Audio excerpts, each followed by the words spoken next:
କିଛି ଶିକାରୀ ମାନେ ଜଙ୍ଗଲ ଭିତରେ ପଶି ଶିକାର କରୁଥିବାର ଖବର ପାଇ ସମ୍ବଲପୁର ଜିଲ୍ଲା ବଡ଼ମାଳ ରେଞ୍ଜ ଅନ୍ତର୍ଗତ ଆମ୍ବଦର ଖେସରା ଜଙ୍ଗଲରେ ବନ ବିଭାଗ ପକ୍ଷରୁ ଚଢ଼ାଉ କରାଯାଇଥିଲା। ତେବେ ବନ ବିଭାଗର କର୍ମଚାରୀଙ୍କୁ ଦେଖି 2 ଜଣ ଶିକାରୀ ଘଟଣାସ୍ଥଳରୁ ଫେରାର ହୋଇଯାଇଥିଲେ ବି ଜଣେ ଶିକାରୀକୁ କାବୁ କରିଥିଲେ ବନ କର୍ମଚାରୀ। ଆଉ ଏକ କୁଟୁରାର କଟାମୁଣ୍ଡ ଗୁଡ଼ ସହିତ ଅନ୍ତବୁଜୁଳାକୁ ଜବତ କରାଯାଇଛି।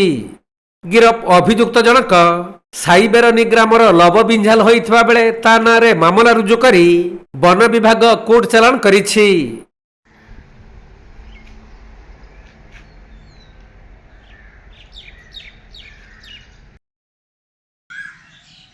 ସମ୍ବଲପୁର ଜିଲ୍ଲା ରେଢ଼ାଖୋଲରୁ ବିନୋଦ କୁମାର ସେଠୀଙ୍କ ରିପୋର୍ଟ, କୋଣାର୍କ ଲାଇଭ୍।